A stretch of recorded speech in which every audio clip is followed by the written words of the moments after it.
Hi, I'm Lindsey, and I'm talking with medtech industry leaders on how they change lives for a better world.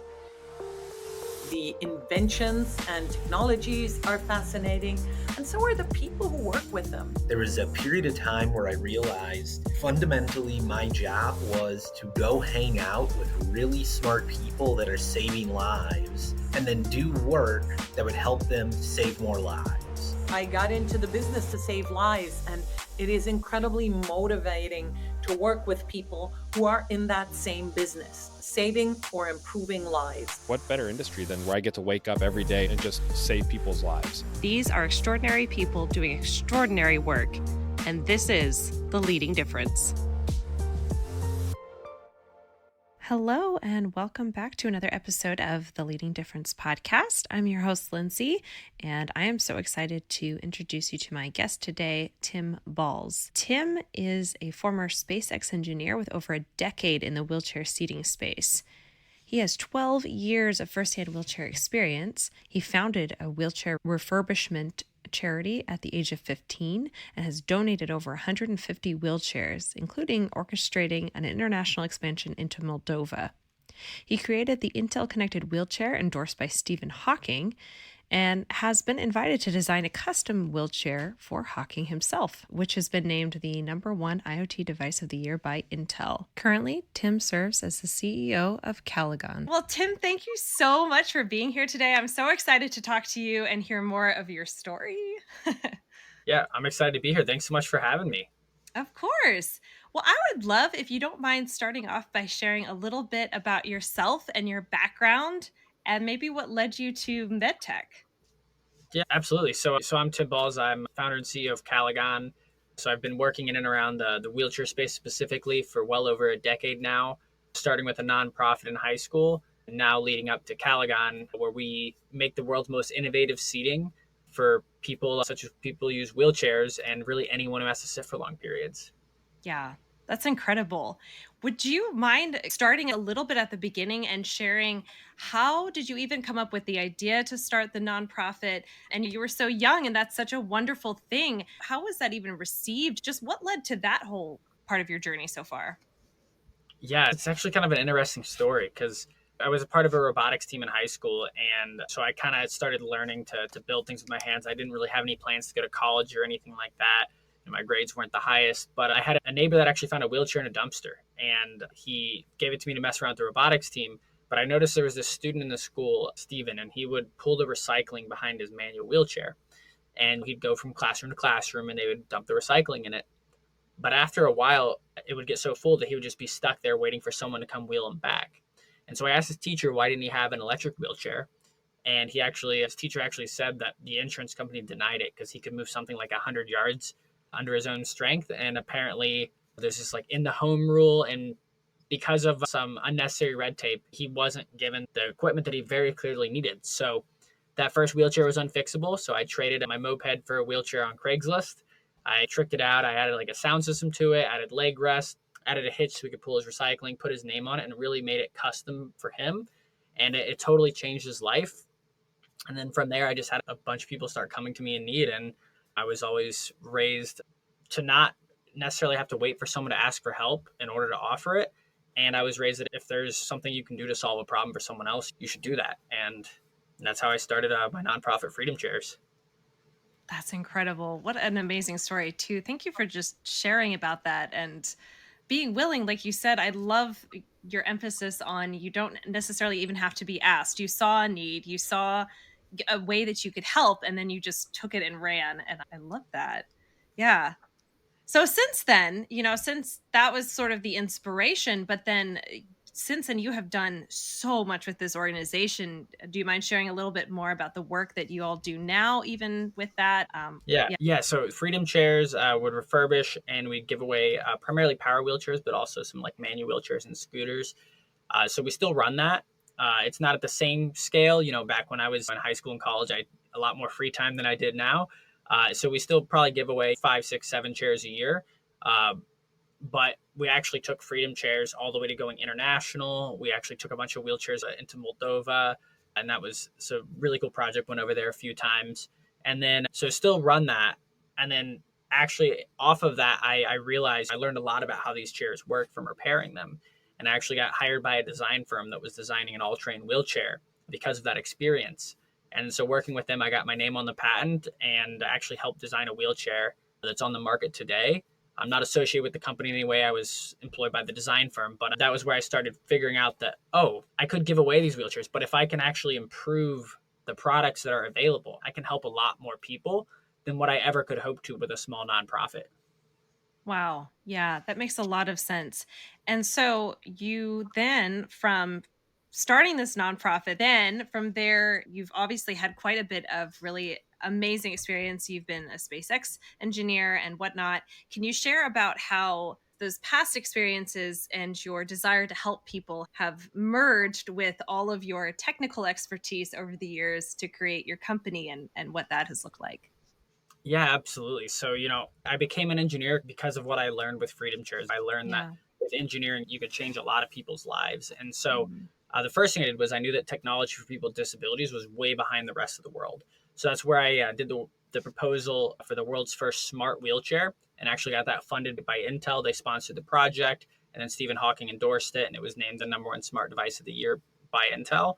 So that was really cool. That was where I was able to take technology and really advance the state of technology in the space. But from there, I knew that I still had a lot to learn before I could go start a company or something like that in the space. And so I knew SpaceX was the place where my friends would go and they would learn so much more working there than other places, partially because you work such crazy hours. You're doing 80 to 100-hour weeks.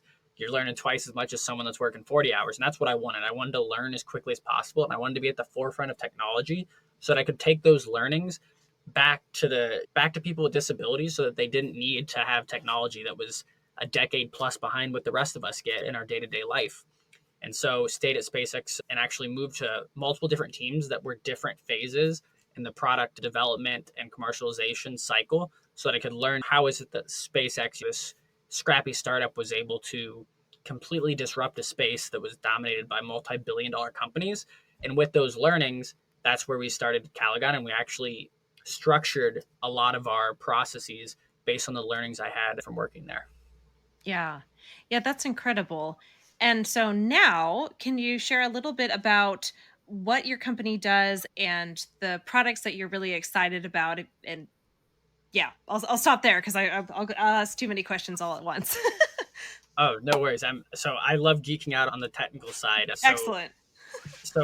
Caligon, when we started Caligon, what was really important is focusing on the need first and then building the technology for it. So many people just love technology and they're like, we just want to shove technology into the end user's face and we'll try to find a need based on the technology we want to build. And we didn't want to do that. So we first went out and just started interviewing as many people as possible and said, what are the big challenges that you have in your day-to-day life because of your disability? And we talked to everyone from the clinicians to the end users to even the family members to try to understand what are the largest unmet needs for people with disabilities.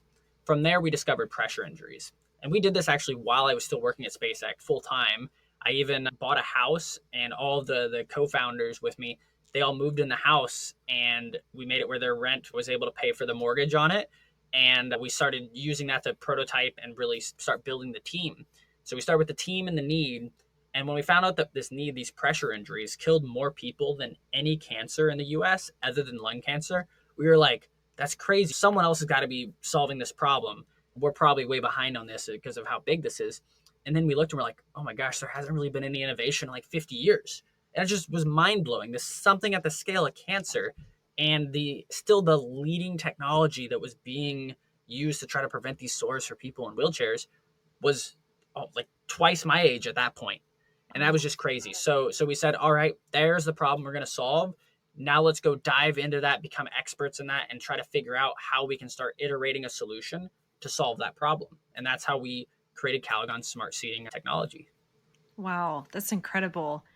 Was there ever a time as you're creating this technology and you're talking to the people who are going to be using it and so deeply affected by it, was there ever a time when you just kind of had this moment of realization where you went, yes, this is why we're doing what we're doing? This is a moment that really kind of enforced that.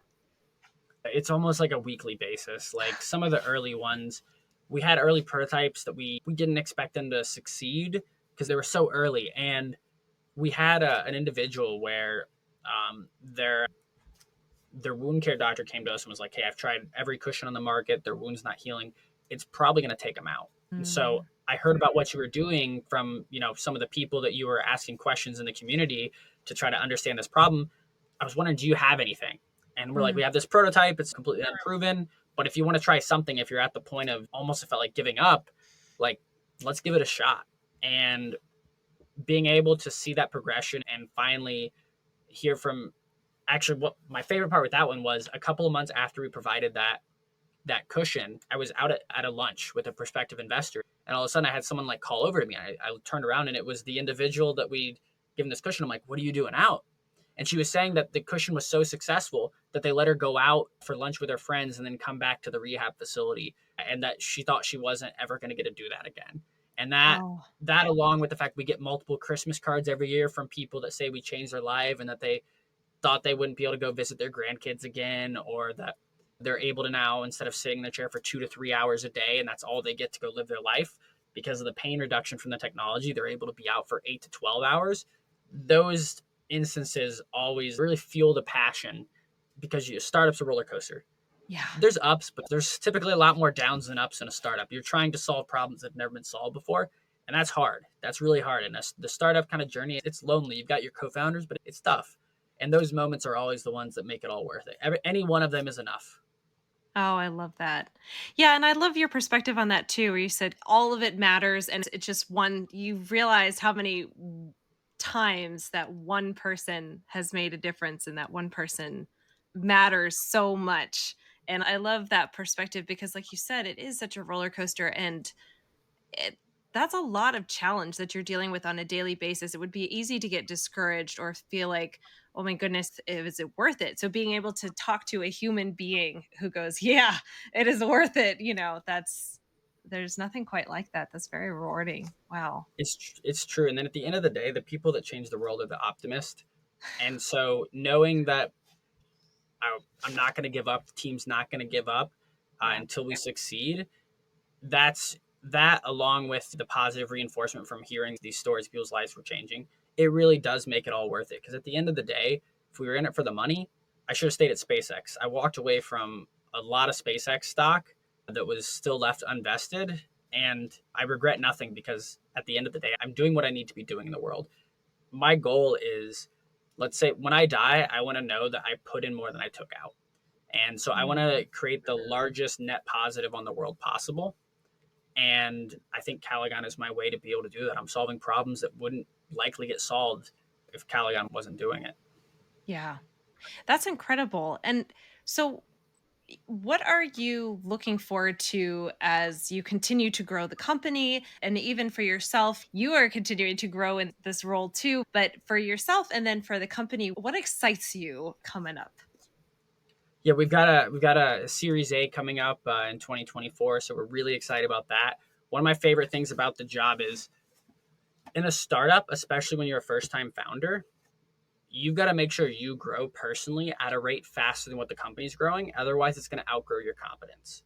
And so I'm always looking for and getting feedback from our board, for example, and then the team is, what are the things that I'm going to need to do 6 months from now? What are the skills I'm going to need to have to be able to successfully run this company?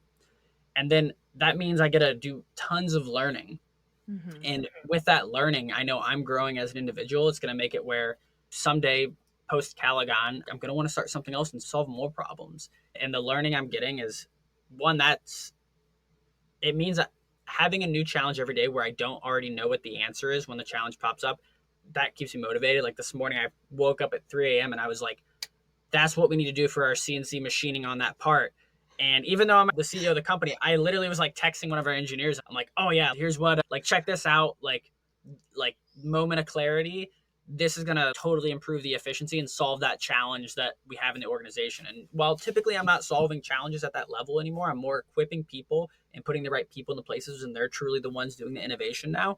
I still like to try to make sure I understand what are the challenges that are limiting Kalogon's ability to impact more people's lives.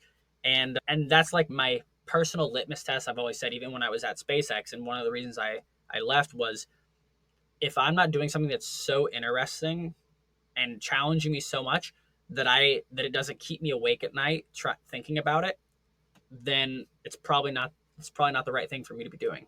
Mm.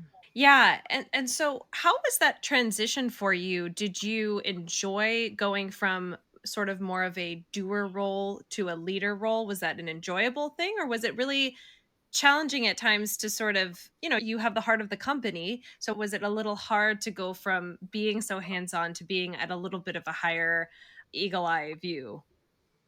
Yeah, I'd say the process was a bittersweet one. At the end of the day, if my goal is to have the largest net positive impact, well, this is what I need to be doing. So from being a rewarding side, it's so rewarding. I would say like it was something where, of course, there were times when I had a hard time letting go of specific tasks that really I'd outgrown that as being something that I should have been doing in my role. There were times where I had a hard time emotionally giving it up, but I never had a time where I like wanted to jealously guard something just because I enjoyed doing it. At the end of the day, I look at my job as I wear a lot of hats, Hmm. and if I'm doing my job effectively, I'm setting other people up so I can take that hat off, give it to them so that I can be putting on a new hat for what the company needs next. And so if I'm not doing that, then I'm not doing my job. And so being able to take a job that I love doing and equip someone else and see them be successful in it, that's where I get my rewards now. Yeah. Well, I love that. I love that perspective too. And I think it's very telling about your leadership that you are so willing to learn and grow at a pace that will enable you to continue leading at such a high level, because that is challenging, and sure that there will, like you mentioned, every day you have a new opportunity to solve a problem that might have been a little just out of left field, but if you're continuing to help grow your own skills, then you're able to continue to lead the company well. So out of pure curiosity, what kinds of learning tools have you found to be particularly effective? Yeah, so I'm a big reader, but like audiobooks. Yeah. So I'll look at what are the skills I need and I'll go. So one, mentorship is huge for me. I have a ton of mentors and often I'm working directly with those. I have a technique I call verbal iteration where I just like will throw ideas at people who have good insights and I'll have them tear it apart, throw it back. And I have no ego about things that need to be my idea. So I steal the best of their ideas and now I change my new idea and then I'll throw it at someone else, and that way I can get a lot of diverse opinions and diverse perspectives. And so that's one way where I'll kind of change my mental models for how I look at the world. And then another thing I do is so lots of audiobooks. I listen to very specific podcasts. I'm a big fan of podcasts. When I'm driving, I often use like audiobooks. And if I'm doing like tasks around the house, I'm always listening to podcasts. And I go on runs in the morning, always got a podcast on. But besides that, mentorship is the big one. And then I do have a strategy coach. A strategy is one of those things that is so abstract. It's hard to truly absorb it from just a one way transfer of information from audiobooks. And so I do have a strategy coach that we look at like case studies and he'll help me apply those to our business and make sure that I'm truly leading the company in the right direction. Yeah. Yeah. That makes a lot of sense. Thanks for sharing that. I'm always just intrigued because it's fun to keep learning and growing, and everyone has different methods of doing so. And I'm always just fascinated to hear how someone wants to do that, enjoys doing that. So, looking back over your life so far, could your 6-year old self have possibly imagined what you'd be doing now? Or is this completely out of left field? I love that you use that analogy there because one of my favorite things whenever things are going rough, like I have to do a ridiculous amount of travel. And I think a lot of people romanticize work and business travel. We're a startup. I'm sharing hotel rooms. I'm trying to get the cheapest I can get. I'm flying Spirit, back row, middle seat, red eye to save money. Like, Yeah. because at the end of the day, we're a startup and any dollar I can put back into the business is more innovation. And so for me, when I'm in those moments, I'll always think back, would younger me be proud? And I'm like, man, younger me would have been so jealous of getting to fly on an airplane. I got to fly on one or two airplanes when I was a kid. And I'd be like, okay, younger me would be pretty proud of and pretty jealous that the older me gets to go fly around the world to have business meetings and go try to solve engineering problems. So I really do think that 6-year-old me would never believe that I would be so fortunate to be in the position I am to be able to build and innovate and change people's lives. Yeah. Yeah, that's incredible. And it's helpful to have those perspectives too. We talked about earlier a little bit about knowing because you can and because people send you cards and they talk with you. It's like being able to know that your younger self and the people that you're currently affecting are grateful and proud and whatnot. It really does help, like you said, because those red eyes are not always super fun, I'm sure, and there are days where it's a little more demotivating than others. So yeah. Absolutely. So what kinds of other big engineering challenges would you be thrilled to help solve? I mean, one thing we've kind of realized is our initial goal was to take technology for people with disabilities and try to at least bring it up to the level of what's provided to people without disabilities. And one thing that ended up happening was we truly went to solve this need and did such a good job of it that we realized our technology can solve problems for a lot of other areas in the world where people have to sit for extended periods. Mm, And that was something that wasn't the initial intent. We just went to go build what was right, not what was easy. yeah. And what's exciting for me is we've now got contracts outside of the wheelchair space where we're able to keep funding and putting more money and effort into R&D to just understand and become the world experts in seating. And so the way I look at it is there's no one in the world that knows more about dynamic seating and seating that actually changes based on the user. No one can do anything like what we're able to do.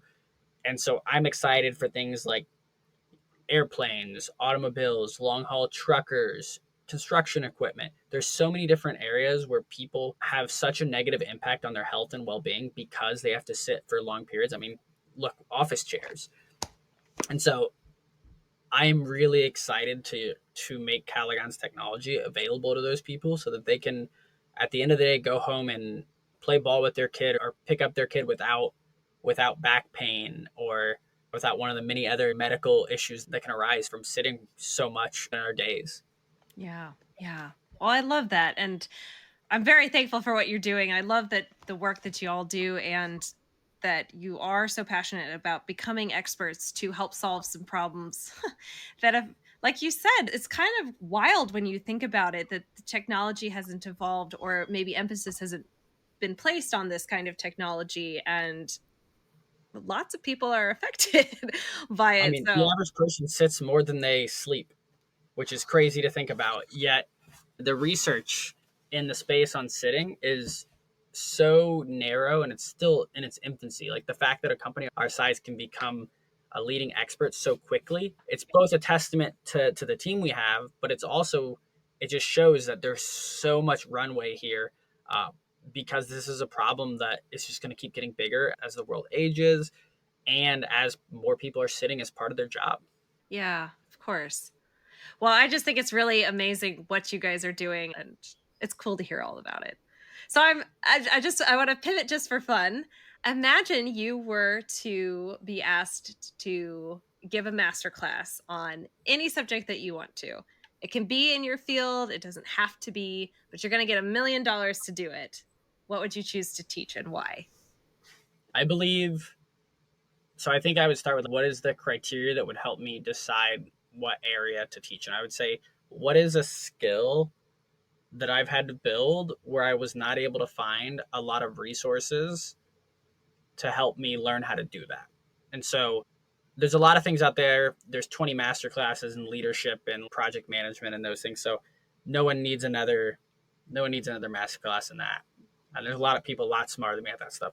I would say how to innovate as a hardware company and how do you do that in a cost effective manner. I think one of the things I learned at SpaceX, I have a very different approach to product development, especially with hardware products. We at Kalogon, we treat hardware like software in a way Mm, that very few companies do. And I think sharing that so that other startup founders who are afraid to go do a hardware startup, because typically people think you need a huge amount of capital and people build products without properly iterating with customers in the loop. So like empathy driven design and early product manufacturing, test, and iteration, I think is something that there's not a lot of great resources out there. And I think a lot of people could learn from it. yeah. Yeah, I think that would be an incredible masterclass, exactly for all the reasons that you mentioned. And it is a difficult subject area, so that would be phenomenal. Where a lot of companies die too is they don't get the product market fit right. They don't Yeah. create a system to be able to validate and do a bunch of tiny pivots to make sure that they truly build a product that solves a problem and solves a problem that's worth solving. So I think there's a lot of companies that fall into those traps. Yes. Solving a problem worth solving. I really like that. So, how do you wish to be remembered after you leave this world? For me, I don't care super much about what people think about me. I care about my reputation, and I think that's really important. But for me, I more care about building lasting businesses that when I'm gone continue to drive value and specifically drive value for their customers above all else. That would be a pretty cool way to be remembered. The teams I've been a part of, if they're continuing to be successful, I'd love to have people in that business remember me, because a lot of people I work with are like family. You spend more time with your coworkers a lot of times than your significant others during a week, especially in a startup. And so definitely would like to be remembered as someone that always put the customer first and made sure that I was providing value for others above all else. And then, of course, I want to make sure my family remembers me fondly. I want to make sure that one day I can actually throttle back and have kids and be a good dad, and hopefully they can feel that I did a good job raising them one day. But right now I have no kids, so. Yes. Okay, perfect. And then final question. What is one thing that makes you smile every time you see or think about it? I mean, it's gonna be my wife. She's pretty amazing. Totally out of my league, way smarter than me, and you know, having a startup founder as a husband is, I don't know what it's like. I can assume I know I can be pretty difficult sometimes, not knowing if I'm gonna have to stay super late to help with a product launch, or the stress of doing an investment round it's a lot. So I would say anytime I actually get to see her and spend time with her, that's my favorite activity in life. Oh, I love that. That's special, and it is worth holding on to. I love that. Amazing answer. Well, I just want to say this has been so much fun to get to know you, get to know your company, and get to know the heart behind everything that you're doing. I love hearing the story of what first sparked your interest in this particular thing that you couldn't have necessarily predicted would end up being something that you really chose to focus on. But I love the synergy that has occurred throughout your life so far, and that you've been able to take all these little pieces and put them together, and it's just really cool to see that. And so I just want to again just say thank you for the work you're doing. I know being in a startup running a startup is a lot of work, is really hard, but thank you for being here. And thank you for sharing the stories. There's a lot of founders out there that they're out there solving problems they're really important, and I love the perspective you're trying to bring so that people understand that a lot of people, especially in the medical space, they're out here not just in it for the money. We're in it because we want to change the world. If we're in it for the money, it's so much easier to just go work for Johnson & Johnson or GE Health or something like that. And it's a tough road. So I appreciate you putting the spotlight on founders. Yeah, sure. Absolutely. It's my pleasure. I get to meet amazing people like you, and I love that. So I'm happy. Well, again, thank you so much for joining us. We are so honored to be making a donation on your behalf as a thank you for your time today to Save the Children, which works to end the cycle of poverty by ensuring communities have the resources to provide children with a healthy, educational, and safe environment. So thank you so much for choosing that charity to support. And we just wish you continued success as you work to change lives for a better world. Absolutely. Thanks so much. Thank you. And thank you also to our listeners for tuning in. And if you're feeling as inspired as I am at the moment, I'd love if you'd share this episode with a colleague or two, and we will catch you next time. The Leading Difference is brought to you by Velentium. Velentium is a full-service CDMO with 100% in-house capability to design, develop, and manufacture medical devices, from Class 2 wearables to Class 3 active implantable medical devices. Velentium specializes in active implantables, leads, programmers, and accessories across a wide range of indications, such as neuromodulation, deep brain stimulation, cardiac management, and diabetes management. Velentium's core competencies include electrical, firmware, and mechanical design, mobile apps, embedded cybersecurity, human factors and usability, automated test systems, systems engineering, and contract manufacturing. Velentium works with clients worldwide, from startups seeking funding to established Fortune 100 companies. Visit Velentium.com to explore your next step in medical device development.